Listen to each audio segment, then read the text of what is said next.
Bike ఉంటే bullet లాగే ఉండాలి. ఈ మాట మీరు చాలాసార్లు వినే ఉంటారు. అందుకేనేమో రాయల్ ఎన్ఫీల్డ్ అనేది కేవలం రోడ్ల మీదే కాదు, ప్రజల హృదయాల్లో కూడా రాజ్యమేలుతోంది. కానీ మీకు తెలుసా, ఈ ఐకానిక్ బైక్ ఈరోజు మన మధ్య ఉండేది కాదేమో. ఒకవేళ ఐషర్ మోటార్స్ కనుక దీన్ని కొనుగోలు చేసి ఉండకపోతే రాయల్ ఎన్ఫీల్డ్ని తిరిగి బతికించడానికి సిద్ధార్థ్ లాల్ ఎవరూ ఊహించని పనిచేశారు. ఆయన తనకున్న 15 వ్యాపారాల్లో 13 వ్యాపారాలను అమ్మేశారు. అప్పట్లో చాలామంది దీన్ని ఐషర్ మోటార్స్ చేసుకున్న అతిపెద్ద సూసైడ్ మూవ్ అని, మరికొందరు మూర్ఖపు నిర్ణయం అని విమర్శించారు. కంపెనీ షేర్లు పడిపోతున్నా, విమర్శలు వస్తున్నా ఆయన వెనక్కి తగ్గలేదు.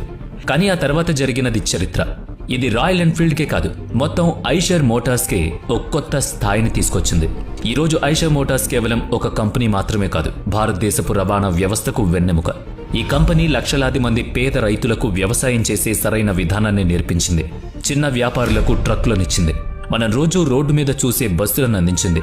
అసలు స్వాతంత్ర్యం వచ్చిన కొత్తలో మన దేశాన్ని తన కాళ్ల మీద నిలబెట్టడంలో ఐషర్ మోటార్స్ ఎలాంటి పాత్ర పోషించిందో తెలుసుకుందాం పదండి. ఈ కథ 200 ఏళ్ల బానిసత్వం తర్వాత భారత్ స్వాతంత్ర్యం పొందిన సమయం నుంచి మొదలవుతుంది. అప్పట్లో మన ఎకానమీ పూర్తిగా వ్యవసాయం మీదే ఆధారపడింది. కానీ రైతులు పాత పద్ధతుల్లో కష్టపడి వ్యవసాయం చేసేవాళ్లు. ఎందుకంటే అప్పట్లో మిషనరీ కొరత చాలా ఉండేది.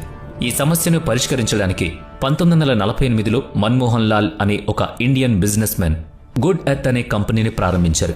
జర్మనీ మరియు అమెరికా నుంచి ట్రాక్టర్లను దిగుమతి చేసుకుని మన రైతులకు అందించడమే ఈ కంపెనీ లక్ష్యం. ఐడియా అయితే బాగుంది, కానీ అప్పుడే కుదుట పడుతున్న మన దేశంలో రైతుల ఆదాయం అంతంత మాత్రం. దాంతో అంత ఖరీదైన విదేశీ ట్రాక్టర్లను కొనుగోలు చేయడం సాధ్యం కాలేదు. అందుకే 1952 నుంచి 1957 మధ్యలో కేవలం 1500 ట్రాక్టర్లు మాత్రమే అమ్ముడుపోయాయి. 4 ఏళ్లలో కేవలం 1500 ట్రాక్టర్లు అంటే ఇప్పుడు తక్కువగా అనిపించొచ్చు, కానీ అప్పటి పరిస్థితుల్లో అది కూడా ఒక గొప్పే. కానీ ఇక్కడ ఒక ట్విస్ట్ ఉంది. మనం ఐషర్ కంపెనీ గురించి మాట్లాడుకుంటున్నాం కదా, మరి ఆ పేరు ఎక్కడిది? దీనికోసం మనం టైం ట్రావెల్ చేసి వెనక్కి వెళ్ళాలి. ఎందుకంటే ఐషర్ మోటార్స్ ఈరోజు ఇండియన్ కంపెనీలుగా పిలువబడుతున్న దీని పుట్టుక మాత్రం జర్మనీలో జరిగింది. అక్కడ ఉండే 2 సామాన్య సోదరులు జోసెఫ్ ఐషర్ మరియు ఆల్బర్ట్ ఐషర్ దీన్ని మొదలుపెట్టారు. అసలు ఈ కథ 1930లో జర్మనీలోని ఫారెస్టర్ అనే ఒక చిన్న గ్రామం నుంచి మొదలవుతుంది. అక్కడ నివసించే 2 సోదరులు జోసెఫ్ మరియు ఆల్బర్ట్ చిన్నప్పటి నుంచే తమ తండ్రి కమ్మరి పని చేయడం చూస్తూ పెరిగారు. ఆయన ముఖ్యంగా వ్యవసాయానికి సంబంధించిన పనిముట్లను తయారు చేయడం, వాటిని బాగు చేయడం చేసేవాళ్ళు. ఆ గ్రామంలో నేల చాలా సారవంతంగా ఉండడం వల్ల అక్కడ ఎక్కువ మంది వ్యవసాయం మీదే ఆధారపడేవాళ్ళు. కానీ ఇక్కడ ఆసక్తికరమైన విషయం ఏంటంటే, స్వాతంత్రం తర్వాత ఇండియా ఎలాంటి పరిస్థితులను అయితే చూసిందో అలాంటి పరిస్థితుల్నే జర్మనీ ప్రజలు 20 ఏళ్ల ముందే ఎదుర్కొన్నారు.